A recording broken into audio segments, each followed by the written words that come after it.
Zdravím ťa. Takže som rád, že si tu.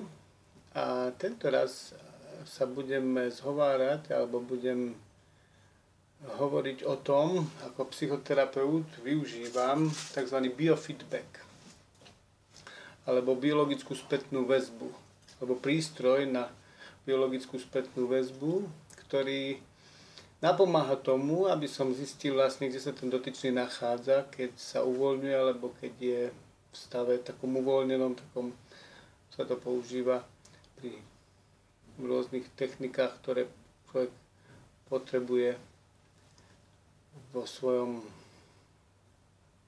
keď napreduje alebo chce riešiť nejaký problém, tak je to najjednoduchšie urobiť tak, ak si urobí niekto nejaké veľké upratovanie vo svojej mysli. Takže ukážem vám, o čom je reč. Tento biofeedback mám v takej krabičke, to je vlastne takýto prístroj. A tento prístroj má americké korene, je to vlastne už výroba z našej kamarát mi to vyrobil, pretože môj originál zmizol, mi ho ukradli kedysi. Takže je to vlastne taký prístroj, ktorý používa jednoduchý princíp odporu pokožky.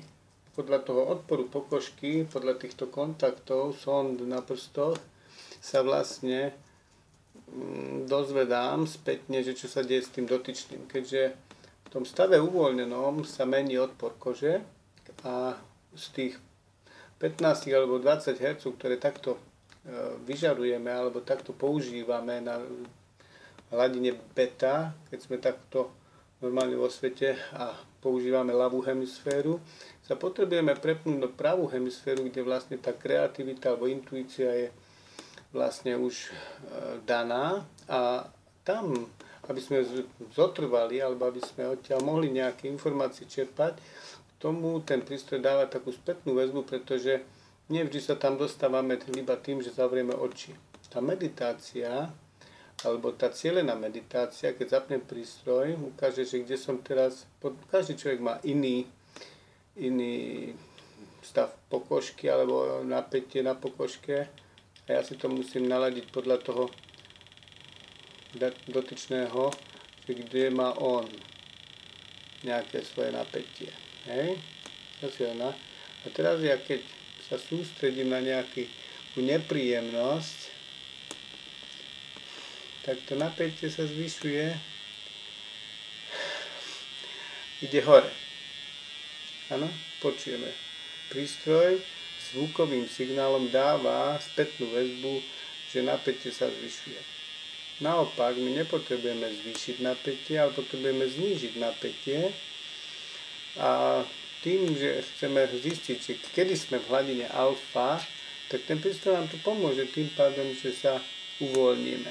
Tak znova to nastavím troška, aby sme, lebo to je vlastne proces, hej, má to trošku, tak aby sa to dalo nejak odsledovať a rýchlejšie, tak keď ja si tu na tento prístroj nastavím na takú nižšiu hodnotu, zavriem oči, začnem hlboko dýchať.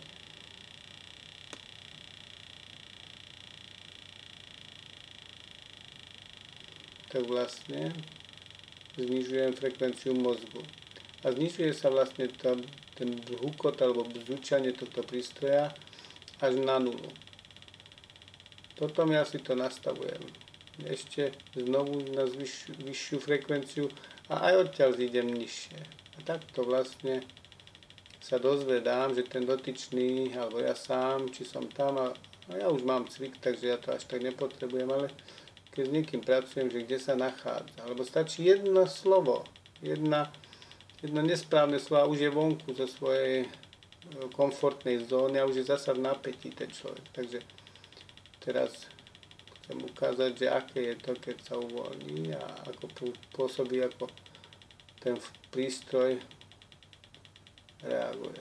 Takže zavriem oči a iba dýcham, sústredím sa na to, že sa uvoľňuje.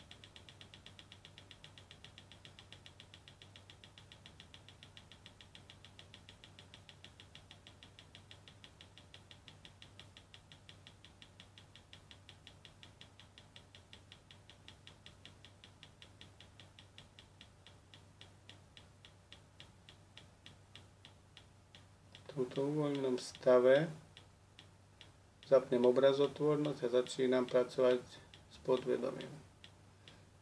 Tu na tie energie, ktoré vyžarujeme v tomto stave, sú oveľa silnejšie, oveľa cielenejšie a dajú sa použiť na všetko možné, čo chceš riešiť, všetko môžeš týmto riešiť.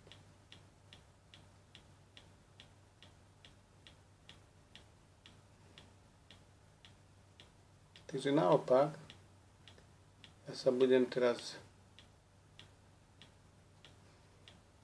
vracať do vedomého stavu. Otvorím oči, som znova späť, zapnem ľavú hemisféru mozgu. Prístroj to už reaguje na to, teda pokožka, všetko sa už mení. Človek už je znovu späť. Prístroj to odlúčanie, ten praskot je počuť. No a vlastne tá spätná väzba, to je dôležité na to, aby človek zistil, že čo sa deje. A toto sa dá vlastne aj cez internet využiť na to, aby sme zistili či si v stave alfa, lebo synchronicita funguje aj takto na diaľku. Ja si to napojím na seba a spolupracujeme a podľa mojich pokynov, to čo hovorím, ako hovorím, tak vlastne sa dostáva k tebe a ty reaguješ podobne ako ja a dostávaš sa na tú hladinu ako ja. Takže toto je na teraz o tomto prístroji. Pozor, lebo mení vlastne aj kontakty, menia zvuk, takže nesmiem hýbať s tým. Takže toto je o tom, že vypnem to radšej. Je o tom, že keď máš takýto prístroj, alebo keď je možnosť a chceš si zistiť, v akom si stave, tak to môžeš a dá sa ti ľahšie pomôcť, ak máš nejaké problémy. Ja som tu a som tu na to, aby som ti pomohol a keď chceš, tak som ti k dispozícii a veľmi rád ti pomôžem v hociakom probléme. A ver tomu, že nič nie je nemožné. Tento svet je fantastický, je to vymyslené, senzačne a všetko sa dá. A všetko sa dá pozmeniť, aj tvoj osud. Ahoj.